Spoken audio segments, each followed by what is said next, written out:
the Dean of the Diplomatic Corps.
Mr. Speaker, the Chief Justice and Associate Justices of the Supreme Court.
Mr. Speaker, the President's Cabinet.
Mr. Speaker, the President of the United States.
See you, Mr. President.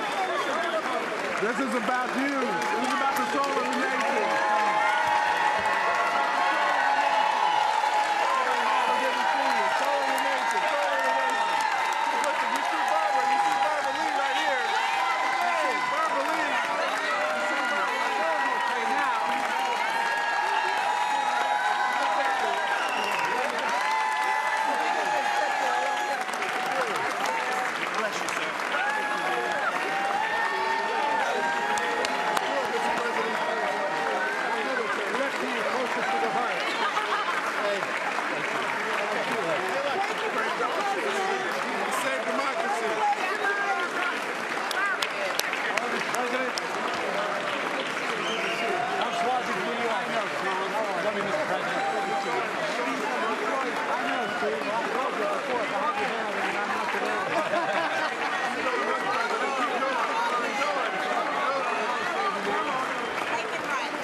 This guy has completed integrity. All right. Thank you for everything. We got to get a good selfie.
Tony.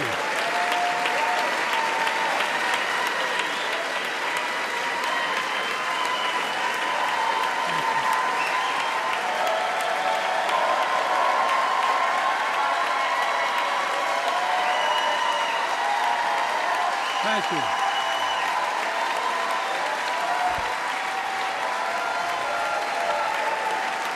David Jill.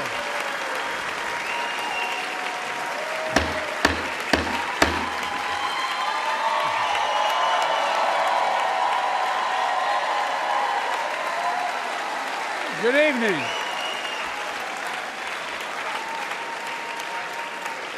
Good evening. If I were smart, I'd go home now.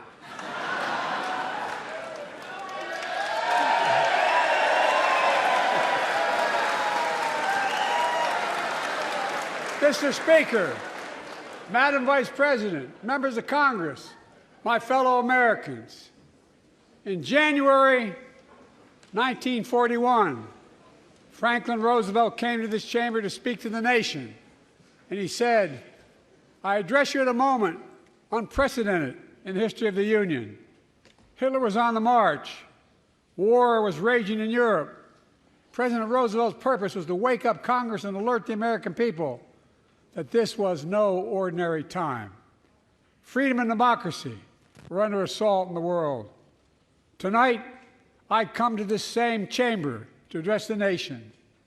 Now, it's we who face an unprecedented moment in the history of the Union. And yes, my purpose tonight is to wake up the Congress and alert the American people that this is no ordinary moment either. Not since President Lincoln and the Civil War have freedom and democracy been under assault at home as they are today.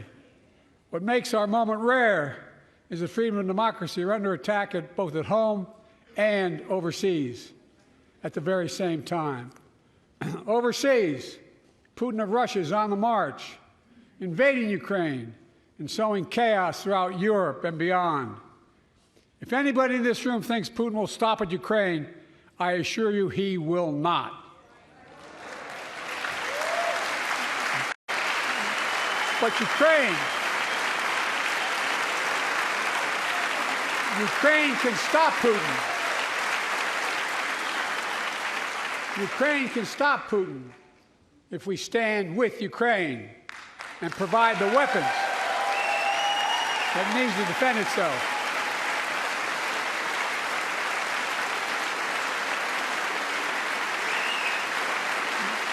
That is all. That is all Ukraine is asking. They're not asking for American soldiers. In fact, there are no American soldiers at war in Ukraine, and I'm determined to keep it that way. But now, assistance to Ukraine is being blocked by those who want to walk away from our world leadership. It wasn't long ago when a Republican president named Ronald Reagan thundered, Mr. Gorbachev, tear down this wall.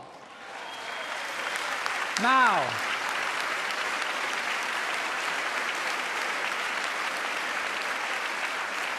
my predecessor, a former Republican president, tells Putin, quote, do whatever the hell you want.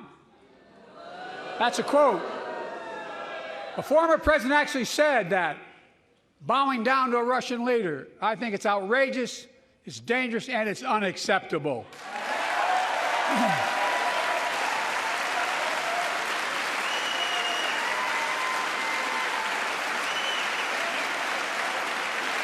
America is a founding member of NATO, the military alliance of democratic nations created after World War II to prevent war and keep the peace.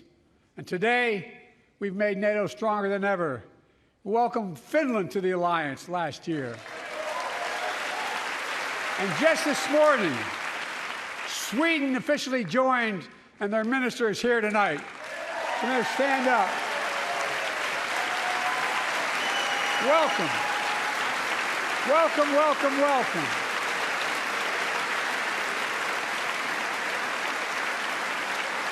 And they know how to fight. Mr. Prime Minister, welcome to NATO, the strongest military alliance the world has ever seen. I say this to Congress, we have to stand up to Putin. Send me a bipartisan national security bill. History is literally watching. History is watching. If the United States walks away, it will put Ukraine at risk. Europe is at risk. The free world will be at risk, emboldening others to do what they wish to do us harm. My message to President Putin, who I've known for a long time, is simple. We will not walk away.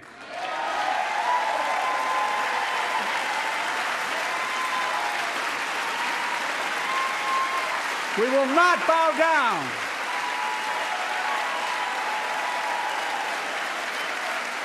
I will not bow down.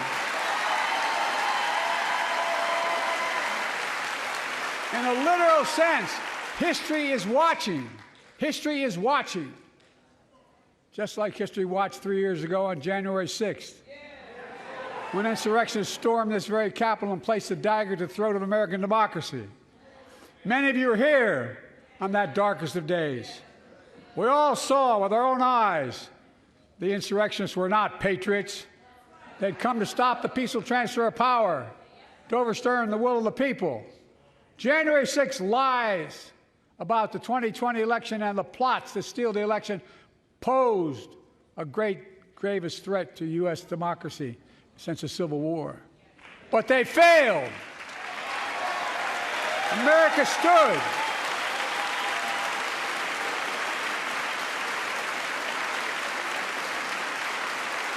America stood strong, and democracy prevailed. We must be honest. The threat to democracy must be defended. My predecessor and some of you here seek to bury the truth about January 6th. I will not do that. This is the moment to speak the truth and to bury the lies. Here's the simple truth. You can't love your country only when you win.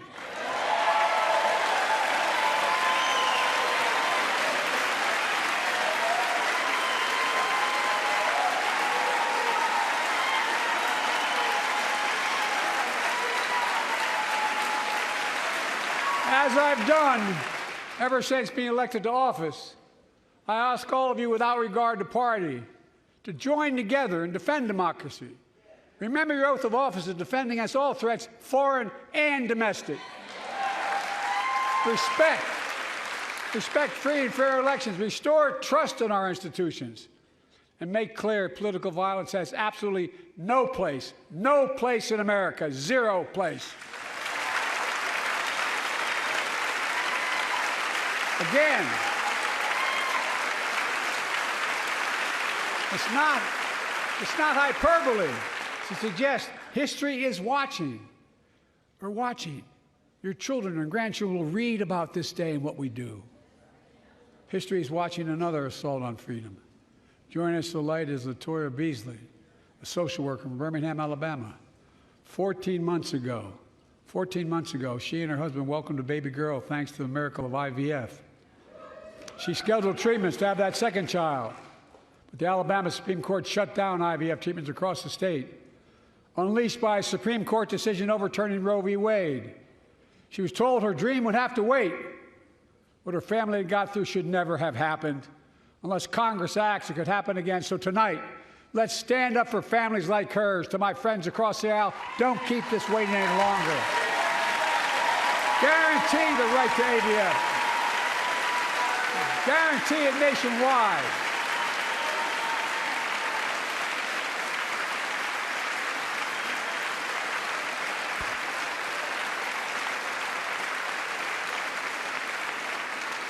Like most Americans, I believe Roe v. Wade got it right. I thank Vice President Harris for being an incredible leader, defending reproductive freedom, and so much more.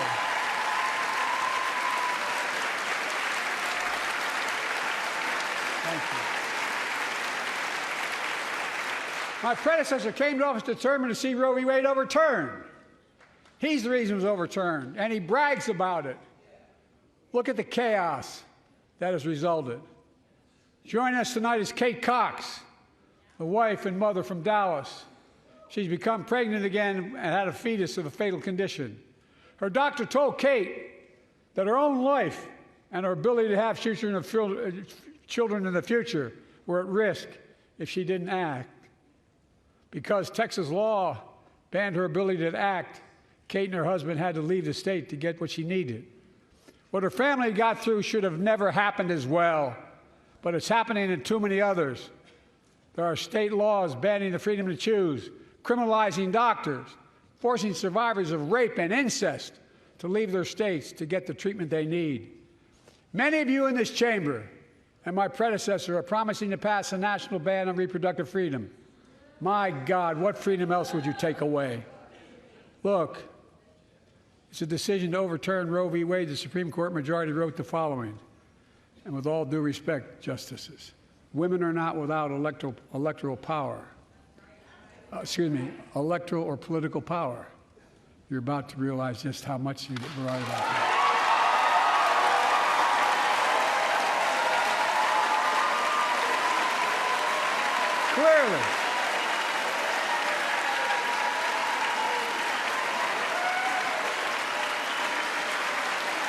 Clearly,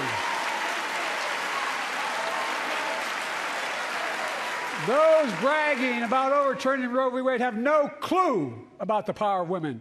But they found out when reproductive freedom was on the ballot. We won in 2022 and 2020, and we'll win again in 2024.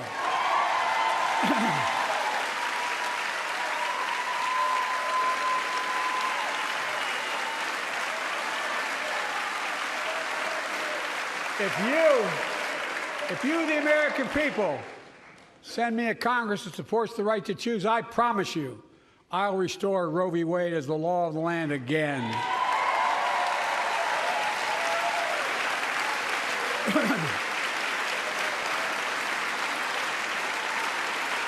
Folks, America cannot go back. I'm here tonight to show what I believe is the way forward, because I know how far we come. 4 years ago next week, before I came to office, the country was hit by the worst pandemic and the worst economic crisis in a century. Remember the fear, record losses? Remember the spikes in crime and the murder rate, raging virus that took more than 1 million American lives, of loved ones, millions left behind? A mental health crisis of isolation and loneliness. A president, my predecessor, failed the most basic presidential duty that he owes to American people, the duty to care. I think that's unforgivable. I came to office determined to get us through one of the toughest periods in the nation's history. We have. It doesn't make news in 1,000 cities and towns. The American people are writing the greatest comeback story never told.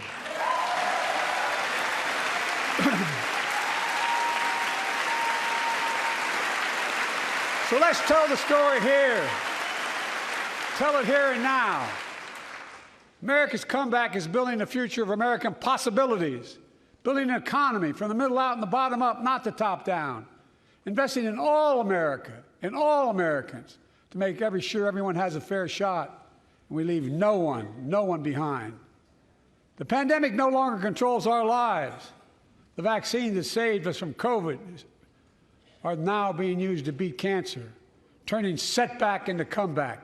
That's what America does. That's what America does.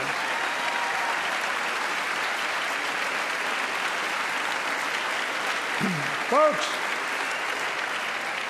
my inherited economy is on the brink. Now our economy is literally the envy of the world. 15 million new jobs in just 3 years, a record, a record. Unemployment at 50-year lows. A record 16 million Americans are starting small businesses, and each one is a literal act of hope. With historic job growth and small business growth for Black and Hispanics and Asian Americans, 800,000 new manufacturing jobs in America and counting. Where is it written we can't be the manufacturing capital of the world? We are, we will. More people have health insurance today. More people have health insurance today than ever before. The racial wealth gap is as small as it's been in 20 years. Wages keep going up, inflation keeps coming down. Inflation has dropped from 9% to 3%, the lowest in the world and tending lower.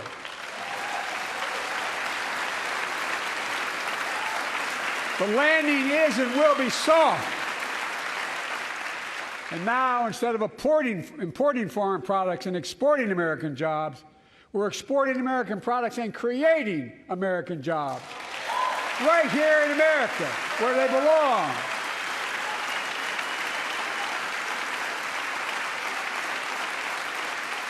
And it takes time, but the American people are beginning to feel it. Consumer studies show consumer confidence is soaring. Buy America has been the law of the land since the 1930s. Past administrations, including my predecessor, including some Democrats as well in the past, failed to buy American. Not anymore. On my watch, federal projects that you fund, like helping build American roads, bridges, and highways, will be made with American products and built by American workers.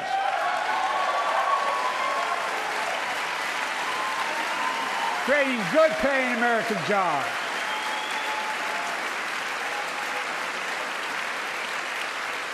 And thanks to our CHIPS and Science Act, the United States is investing more. During the pandemic, a shortage that drove up the price of everything from cell phones to automobiles. And by the way, we invented those chips right here in America. Well, instead of having to import them, private companies are now investing billions of dollars to build new chip factories here in America, creating tens of thousands of jobs. Many of those jobs paying $100,000 a year and don't require a college degree.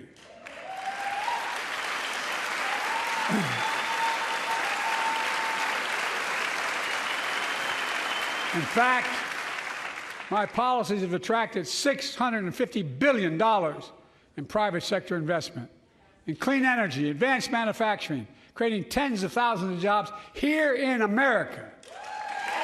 And thanks to our bipartisan infrastructure law, 46,000 new projects have been announced all across your communities. And by the way, I noticed some of you strongly voted against it, or they're cheering on that money coming in. I like it. I'm with you. I'm with you. And if any of you don't want that money in your district, just let me know. Modernize our roads and bridges, ports and airports, public transit systems. Removing poisonous lead pipes so every child can drink clean water without risk of brain damage.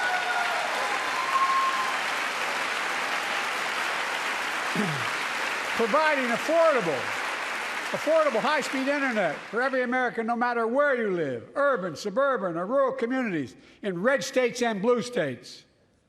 Record investments in tribal communities. Because of my investment in family farms, because I invested in family farms led by my Secretary of Agriculture, who knows more about this than anybody I know, we're better able to stay in the family for those farms and their children and grandchildren won't have to leave home to make a living. It's transformative. The great comeback story is Belvedere, Illinois, home to an auto plant for nearly 60 years. Before I came to office, the plant was on its way to shutting down. Thousands of workers feared for their livelihoods. Hope was fading. Then I was elected to office, and we raised the Belvedere repeatedly with auto companies, knowing unions would make all the difference. The UAW worked like hell to keep the plant open and get these jobs back, and together we succeeded.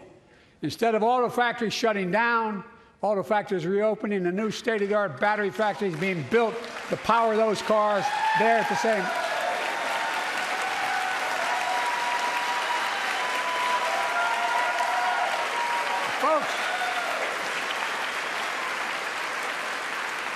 The folks of Belvedere, I say, instead of your town being left behind, your community is moving forward again.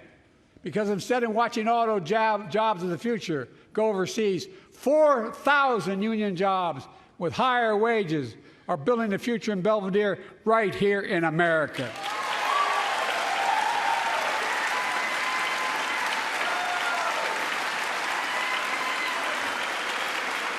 Here tonight is UAW President Shawn Fain, a great friend and a great labor leader. Shawn, where are you? Stand up.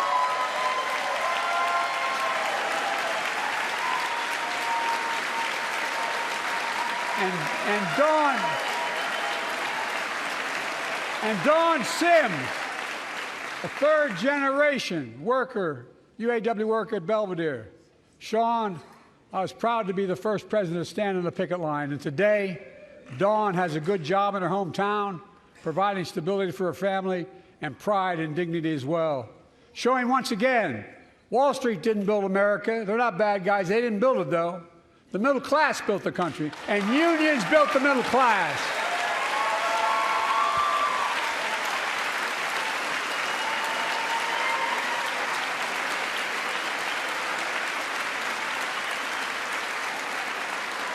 I say to the American people, when America gets knocked down, we get back up.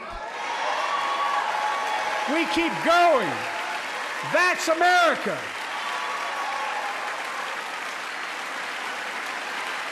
That's you, the American people.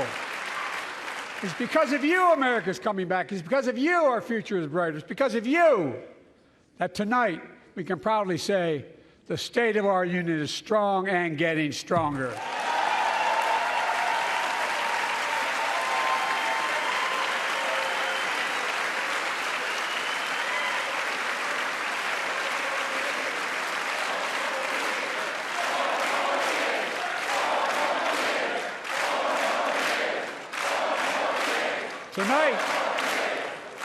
Tonight, I want to talk about the future of possibilities that we can build together.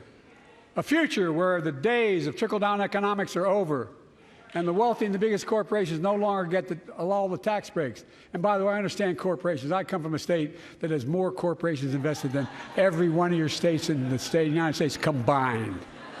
And I represented it for 36 years. I'm not anti-corporation, but I grew up in a home where trickle-down economics didn't put much on my dad's kitchen table. That's why I determined to turn things around so middle class does well. When they do well, the poor go way up and the wealthy still do very well. We all do well. And there's more to do to make sure you're feeling the benefits of all we're doing. Americans pay more for prescription drugs than anywhere in the world.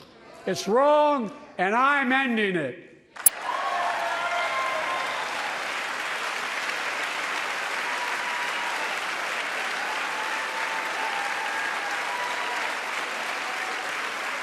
With the law that I proposed and signed, not one of you Republican buddies voted for it. We finally beat Big Pharma.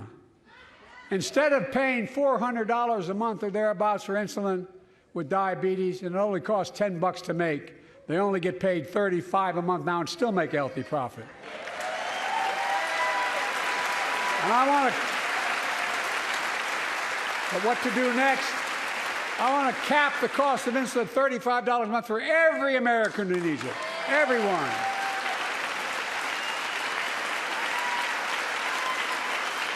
For years, people have talked about it, but finally we got it done and gave Medicare the power to negotiate lower prices on prescription drugs, just like the VA is able to do for veterans. That's not just saving seniors money, it's saving taxpayers money. We cut the federal deficit by $160 billion. Because Medicare will no longer have to pay those exorbitant prices to Big Pharma. This year, Medicare is negotiating lower prices for some of the costliest drugs on the market to treat everything from heart disease to arthritis. It's now time to go further and give Medicare the power to negotiate lower prices for 500 different drugs over the next decade. They're making a lot of money, guys. And they'll still be extremely profitable. will not only save lives, it will save taxpayers another $200 billion.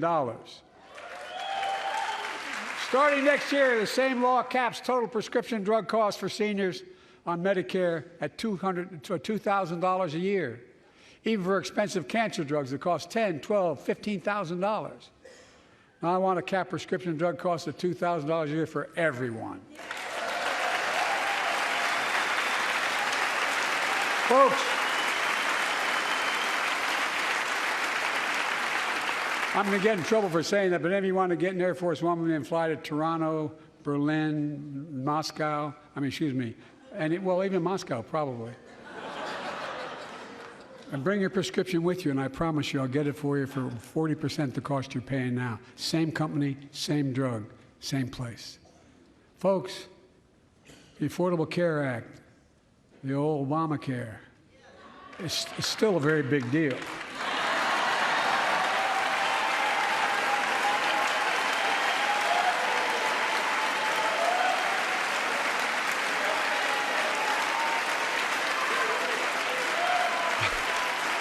Over 100 million of you can no longer be denied health insurance because of pre-existing condition. But my predecessor, and many in this chamber, want to take this prescription drug away by repealing the Affordable Care Act. I'm not going to let that happen. We stopped you 50 times before, and we'll stop you again. In fact, I'm not only protecting it, I'm expanding it. They enacted tax credits of $800 per person per year, reduce health care costs for millions of working families. That tax credit expires next year. I want to make that savings permanent.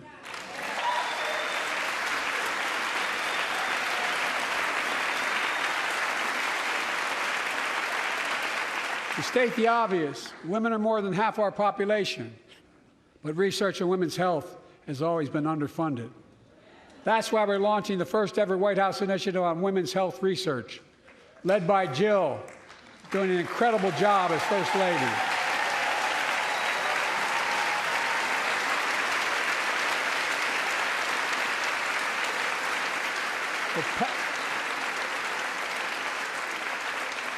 So pass my plan for $12 billion to transfer women's health research and benefit millions of lives all across America. I know the cost of housing is so important to you. If inflation keeps coming down, mortgage rates will come down as well, and the Fed acknowledges that. But I'm not waiting. I want to provide an annual tax credit that will give Americans $400 a month for the next 2 years as mortgage rates come down, to put toward their mortgages when they buy their first home or trade up for a little more space. Just for 2 years.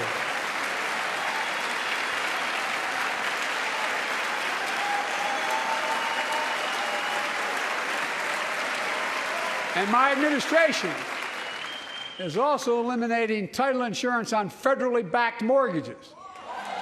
When you refinance your home, you can save $1,000 or more as a consequence.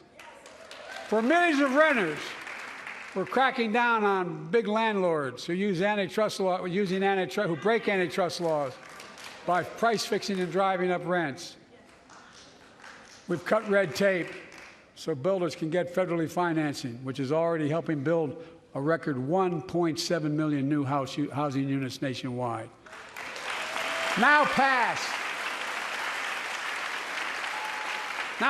and build and renovate 2 million affordable homes and bring those rents down.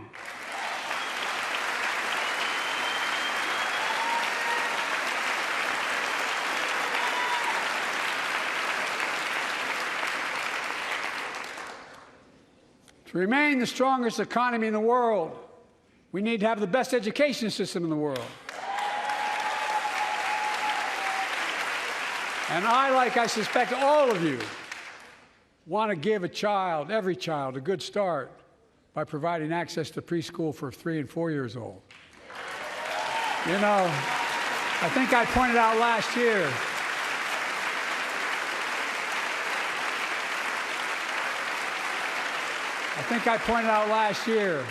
that children coming from broken homes where there's no books, they're not read to, not spoken to very often, start school, kindergarten or first grade, having heard 1 million fewer words spoken.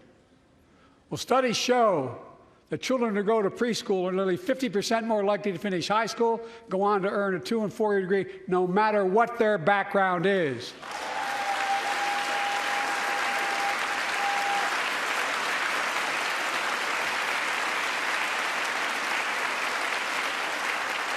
I met a year and a half ago with the leaders of the Business Roundtable. They were mad that they were angry, I think, well, they were discussing why I wanted to spend money on education. I pointed out to them as vice president, I met with over I think it was 182 of those folks. Don't hold me to the exact number. And I asked them what they need most, the CEOs.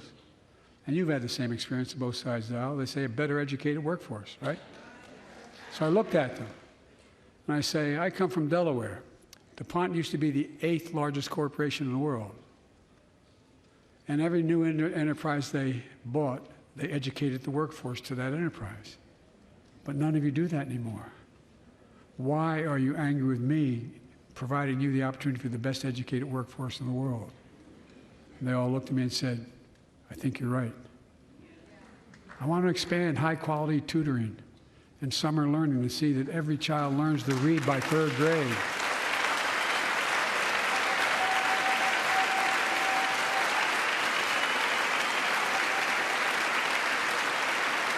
I'm also connecting local businesses and high schools so students get hands-on experience and a path to a good-paying job, whether or not they go to college. And I want to make sure the college is more affordable. Let's continue increasing the Pell Grants to working and middle-class families and increase record investments in HBCUs and minority-serving institutions, including Hispanic institutions.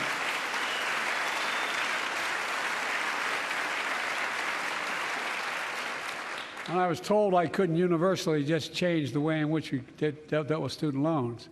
I fixed it to reduce the burden of student debt for nearly 4 million Americans, including nurses, firefighters, and others in public service. Like Keenan Jones, a public educator from Minnesota, who's here with us tonight. Keenan, where are you? Keenan, thank you. He's educated hundreds of students so they can go to college. Now he's able to help, after debt forgiveness, get his own daughter to college.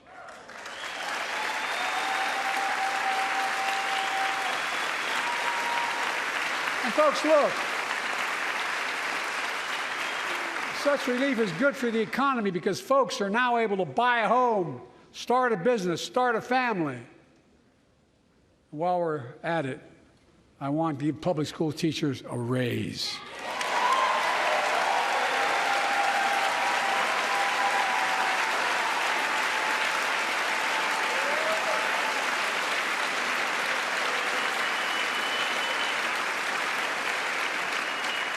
And by the way, the first couple of years, we cut the deficit.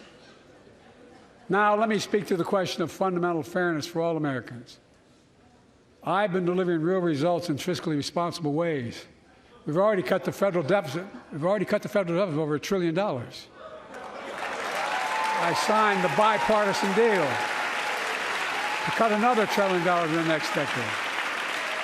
It's my goal to cut the federal deficit another $3 trillion by making big corporations and the very wealthy finally beginning to pay their fair share.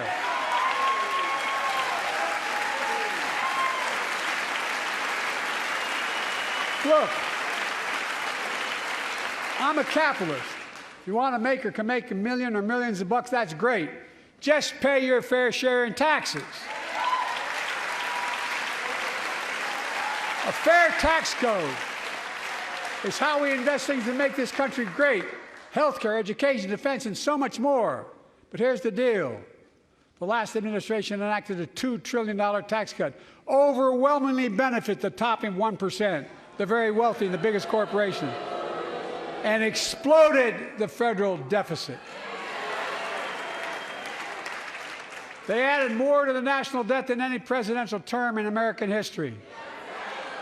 Check the numbers. Folks at home, does anybody really think the tax code is fair? No. Do you really think the wealthy and big corporations need another $2 trillion tax break? No. I sure don't. I'm going to keep fighting like hell to make it fair. Under my plan, nobody earning less than $400,000 a year will pay an additional penny in federal taxes. Nobody, not one penny. And they haven't yet.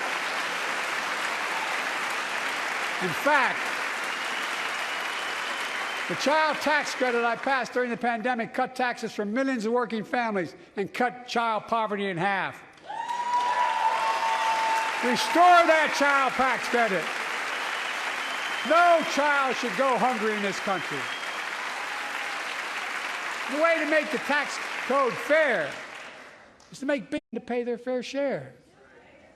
Remember in 2020, 55 of the biggest companies in America made $40 billion and paid zero in federal income tax. Zero. Not anymore. Thanks to the law I wrote and we signed, big companies have to pay a minimum of 15%.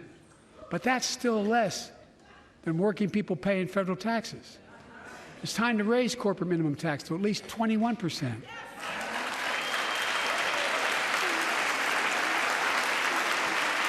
So every big corporation finally begins to pay their fair share. I also want to end tax breaks for big pharma, big oil, private jets, massive executive pay when it's only supposed to be $1 million that can be deducted. They can pay them $20 million if they want, but deduct $1 million. End it now. You know, there are 1,000 billionaires in America. You know what the average federal tax is for those billionaires? No. They're making great sacrifices, 8.2%. That's far less than the vast majority of Americans pay. No billionaire should pay a lower federal tax rate than a teacher, a sanitation worker, or a nurse.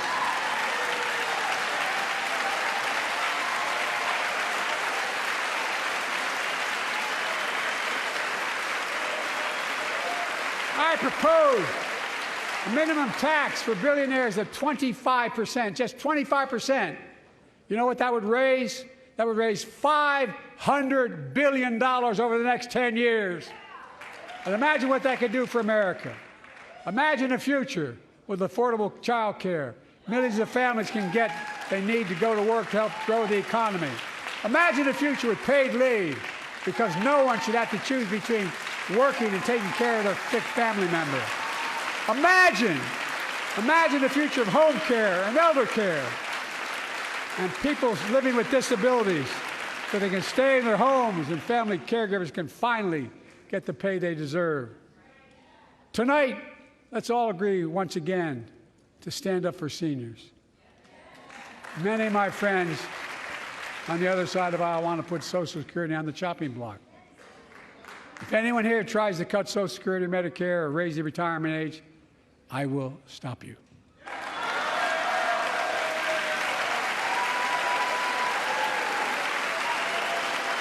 The working people who built this country pay more into Social Security than millionaires and billionaires do. It's not fair. We have two ways to go. Republicans can cut Social Security and give more tax breaks to the wealthy. That's the proposal. Oh no, you guys don't want another $2 trillion tax cut?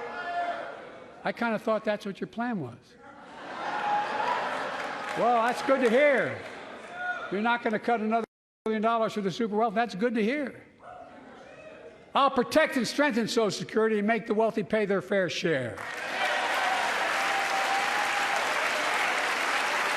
Look,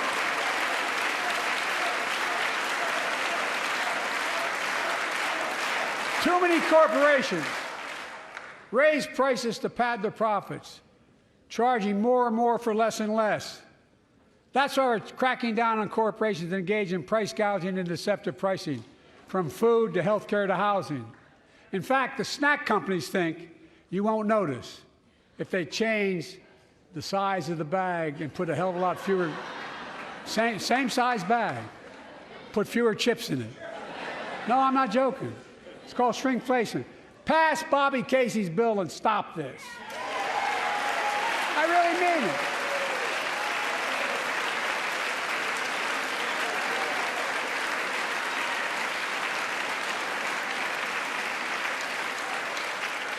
You probably all saw that commercial on Snickers bars. You get charged the same amount, and you got about, I don't know, 10% fewer Snickers in it.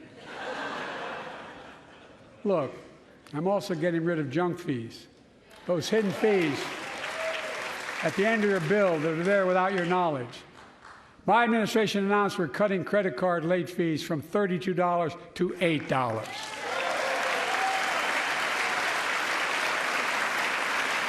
Banks and credit card companies are allowed to charge what it costs them to instigate the collection.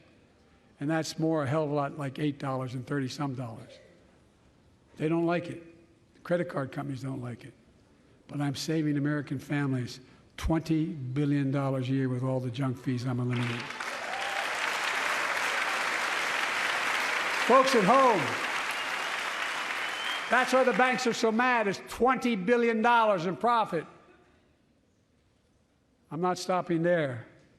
My administration has proposed rules to make cable, travel, utilities, and online ticket sellers tell you the total price up front so there are no surprises. It matters. It matters. And so does this. In November, negotiation with a bipartisan group of senators. The result was a bipartisan bill with the toughest set of border security reforms we've ever seen. Oh, you don't think so? Oh, you don't like that bill, huh? That conservatives got together and said it was a good bill? I'll be darned. That's amazing. That bipartisan bill would hire 1,500 more security agents and officers, 100 more immigration judges to help tackle the backload of 2 million cases, 4,300 more asylum officers, and new policies so they can resolve cases in 6 months instead of 6 years now.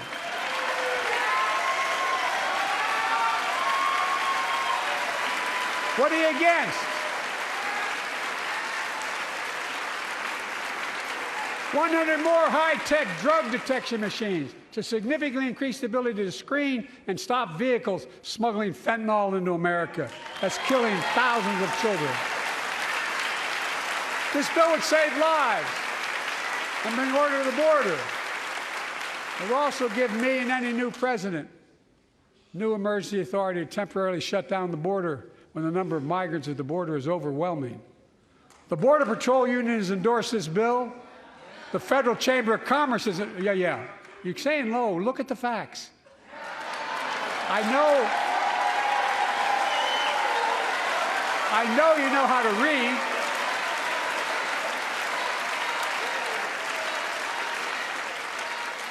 I believe that given the opportunity for a majority in the House and Senate would endorse the bill as well, a majority right now.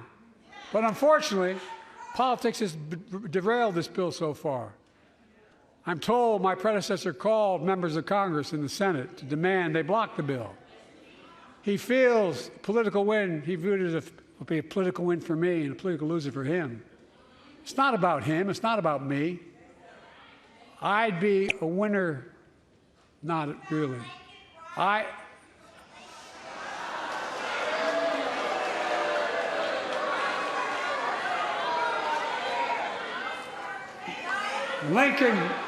Lincoln Riley, an innocent young woman who was killed by an illegal.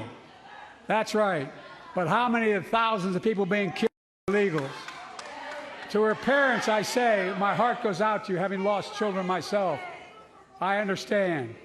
But look, if we change the dynamic at the border, people pay these smugglers $8,000 to get across the border because they know if they get by and let into the country, it's 6 to 8 years before they have a hearing. And it's worth taking the chance of the $8,000. But if it's only 6 weeks, the idea is it's highly unlikely that people will pay that money and come all that way, knowing that they'll be able to be kicked out quickly. Folks, get this bill done. We need to act now.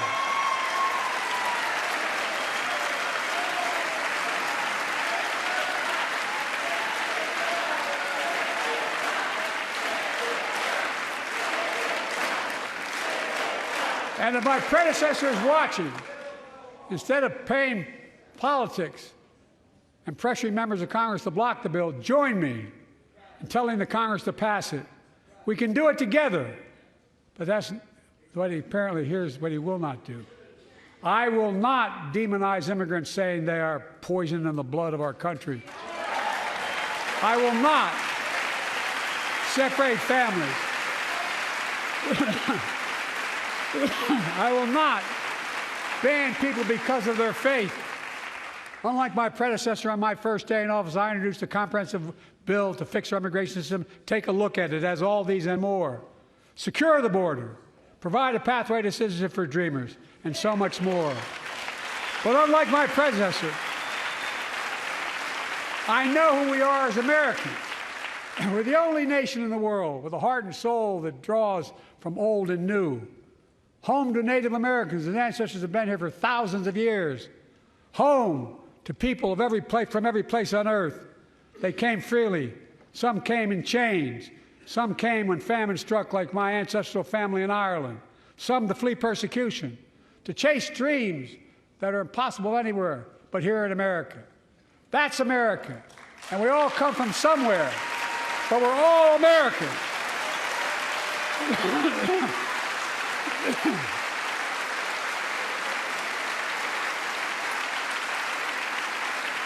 Look, folks, we have a simple choice.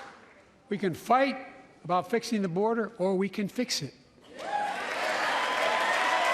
I'm ready to fix it. Send me the border bill now.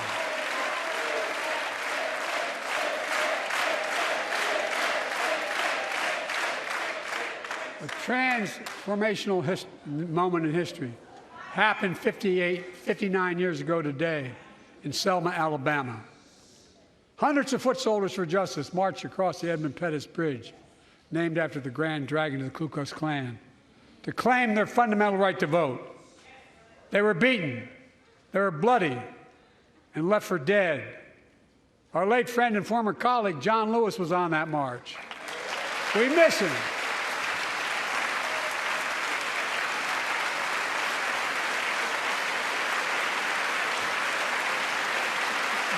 Joining us tonight are other marchers, both in the gallery and on the floor, including Betty Mae Fikes, known as the voice of Selma. The daughter of gospel singers and preachers, she sang songs of prayer and protest on that bloody Sunday to help shake the nation's conscience. 5 months later, the Voting Rights Act passed and was signed into law.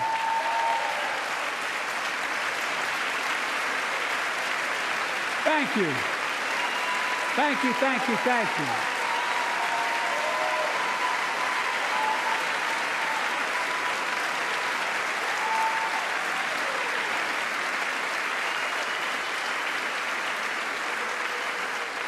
But 59 years later, their forces taking us back in time. Voter suppression, election subversion, unlimited dark money, extreme gerrymandering. John Lewis is a great friend to many of us here. But if you truly want to honor him and all the heroes who marched with him, then it's time to do more than talk. Pass the Freedom to Vote Act, the John Lewis Voting Rights Act.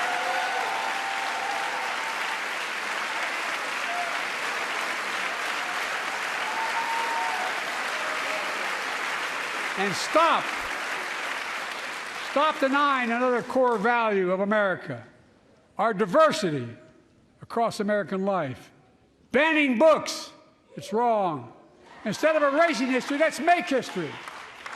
I want to protect fundamental rights. Pass the Equality Act. And my message to transgender Americans, I have your back. Pass the PRO Act for workers' rights. Raise the federal minimum wage, because every worker has a right to a decent living more than $7 an hour. We're also making history by confronting the climate crisis, not denying it. I don't think any of you think there's no longer a climate crisis. At least I hope you don't. I'm taking the most significant action ever on climate in the history of the world. I'm cutting our carbon emissions in half by 2030, creating tens of thousands of clean energy jobs like the IBEW workers building and installing 500,000 electric vehicle charging stations. Conserving 30% of America's lands and waters by 2030. And taking action on environmental justice, fence-line communities smothered by the legacy of pollution. And patterned after the Peace Corps and AmeriCorps, I launched the Climate Corps to put 20,000 young people to work in the forefront of our clean energy future. I'll triple that number in a decade.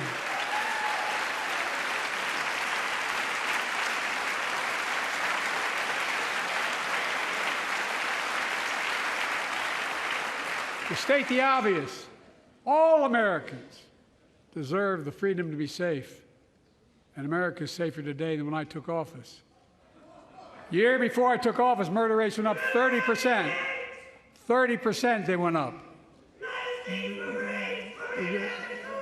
The biggest increase in history.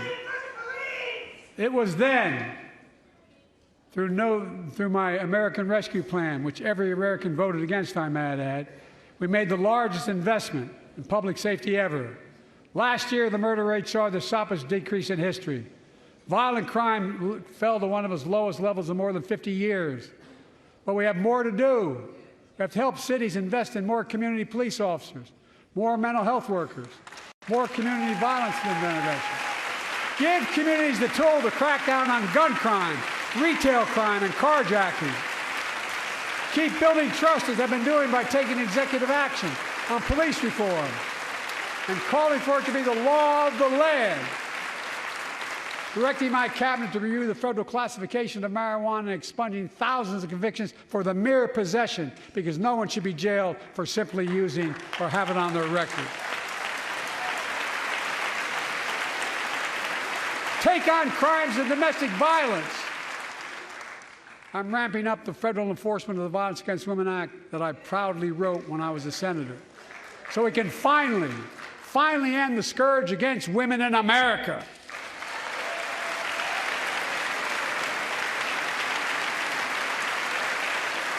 There are other kinds of violence I want to stop. With us tonight is Jasmine, whose 9-year-old sister Jackie was murdered with 21 classmates and teachers in an elementary school in Uvalde, Texas. Very soon after that happened, Jill and I went to Uvalde for a couple of days. We spent hours and hours with each of the families. We heard their message, so everyone in this room, in this chamber, could hear the same message. The constant refrain, and I was there for hours meeting with every family. They said, do something. Do something. Well, I did do something by establishing the first ever Office of Gun Violence Prevention in the White House, that the Vice President is leading the charge. Thank you for doing it. Meanwhile,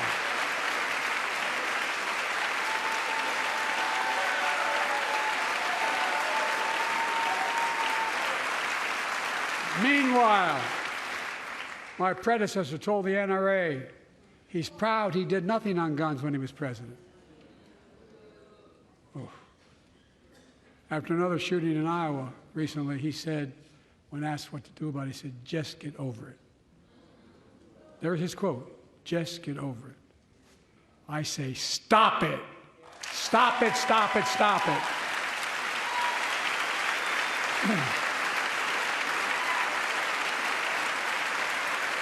I'm proud we beat the NRA when I signed the most significant gun safety law in nearly 30 years because of this. We must beat the NRA again. I'm demanding a ban on assault weapons and high-capacity magazines.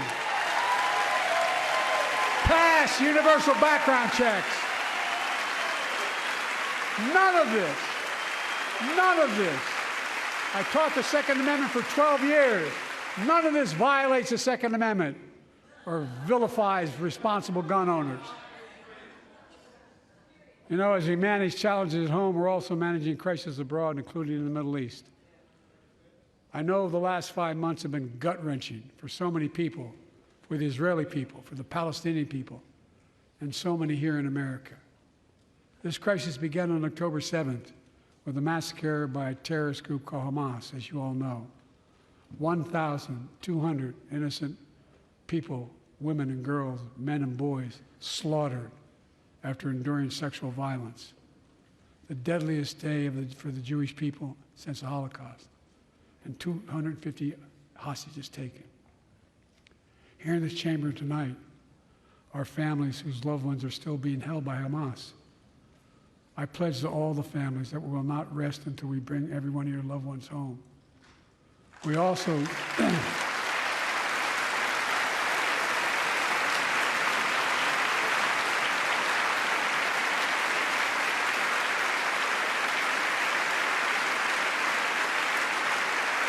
will also work around the clock to bring home Evan and Paul, Americans being unjustly detained by the Russians and others around the world.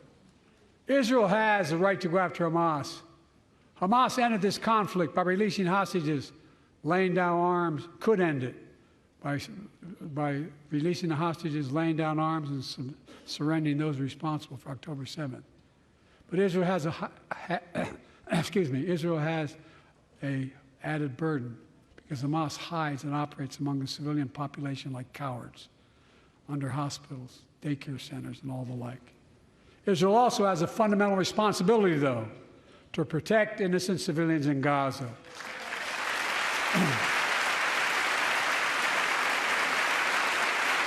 This war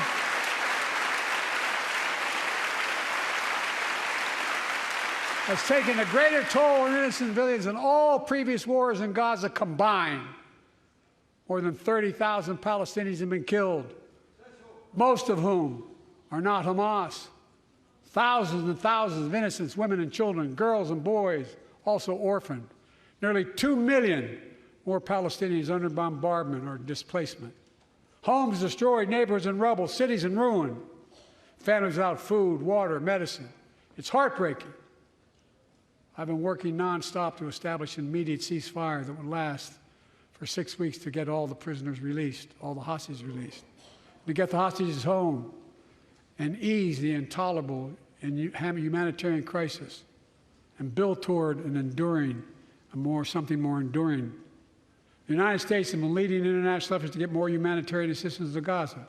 Tonight, I'm directing the U.S. military to lead an emergency mission to establish a temporary pier in the Mediterranean on the coast of Gaza that can receive large shipments carrying food, water, medicine, and temporary shelters.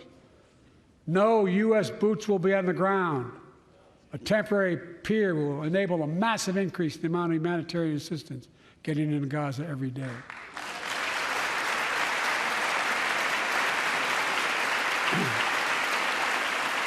And Israel must do its part. Israel must allow more aid into Gaza to ensure humanitarian workers aren't caught in the crossfire. They're announcing they're going to have a crossing in northern Gaza. To the leadership of Israel, I say this: humanitarian assistance cannot be a secondary consideration or a bargaining chip. Protecting and saving innocent lives has to be a priority. As we look to the future, the only real solution to the situation is a two-state solution over time.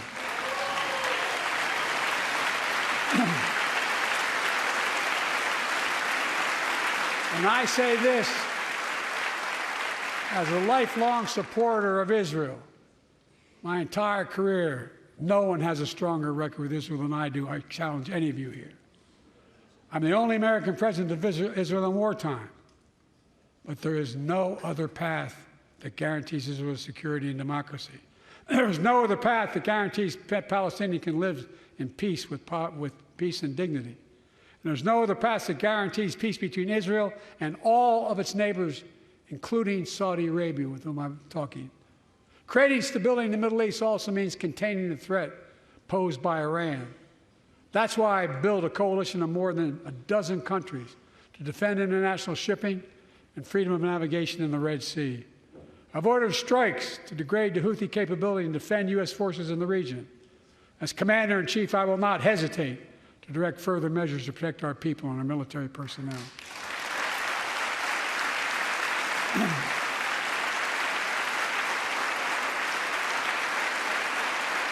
For years, I've heard many of my Republican and Democratic friends say that China is on the rise and America is falling behind.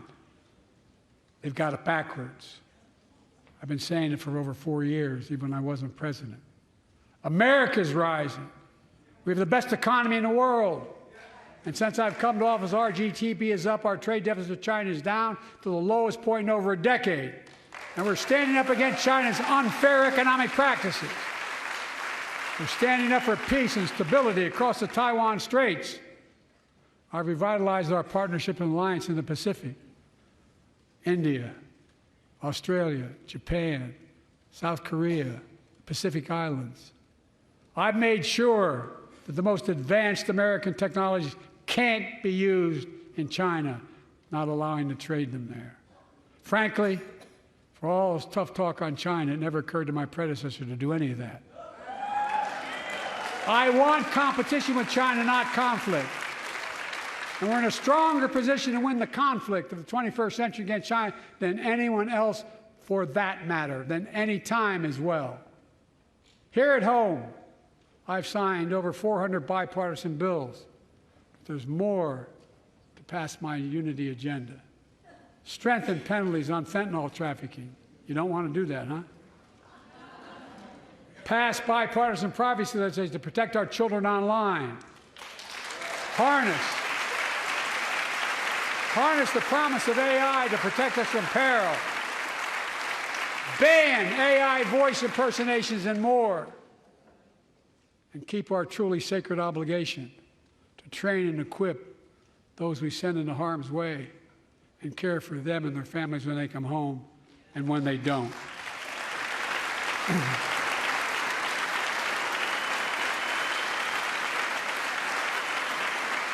That's why, with the strong support and help of Dennis and the VA, I signed the PACT Act, one of the most significant laws ever, helping millions of veterans exposed to toxins who now are battling more than 100 different cancers.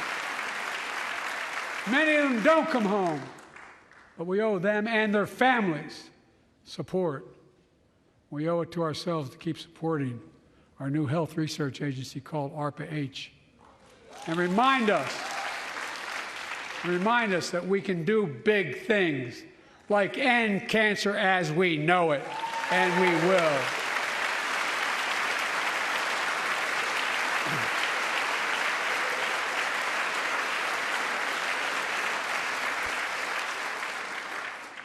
Let me close with this.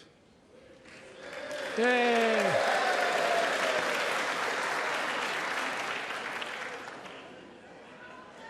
I know you don't want to hear any more, Lindsay, but I got to say a few more things.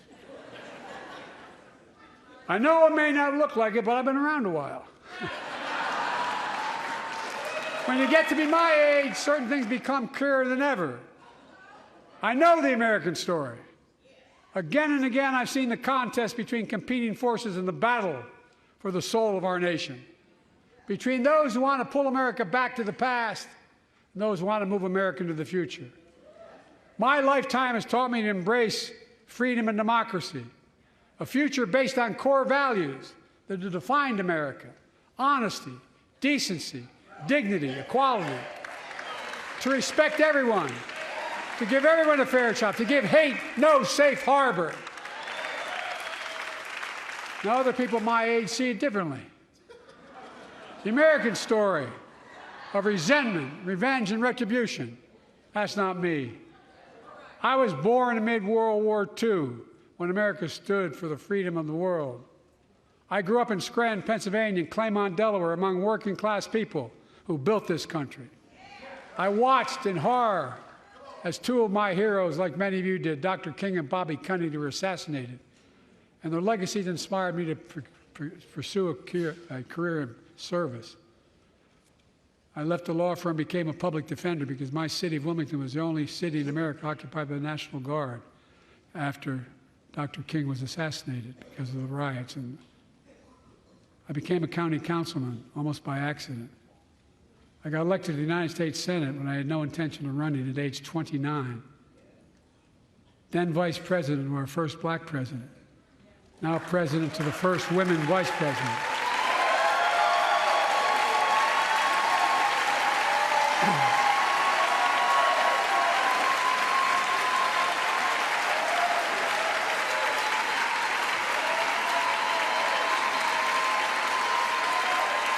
In my career, I've been told I was too young. By the way, they didn't let me on the Senate elevators for votes sometimes. Not a joke. And I've been told I'm too old. Whether young or old, I've always known what endures. I've known our North Star. The very idea of America is that we're all created equal and deserves to be treated equally throughout our lives. We've never fully lived up to that idea, but we've never walked away from it either. And I won't walk away from it now. I'm optimistic. I really am. I'm optimistic, Nancy.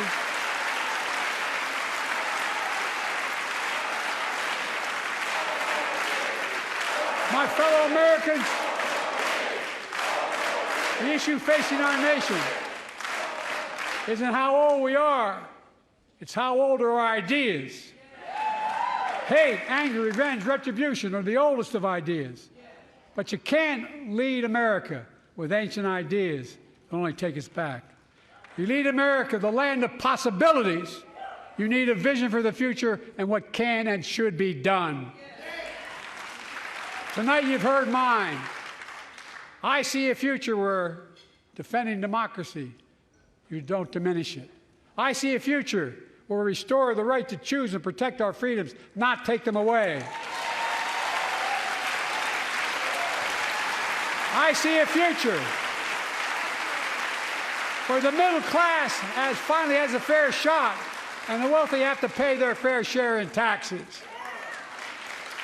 I see a future where we save the planet from the climate crisis and our country from gun violence. Above all, I see a future for all Americans. I see a country for all Americans. And I will always be president for all Americans because I believe in America. I believe in you, the American people. You're the reason we've never been more optimistic about our future than I am now. So let's build the future together. Let's remember who we are. We are the United States of America.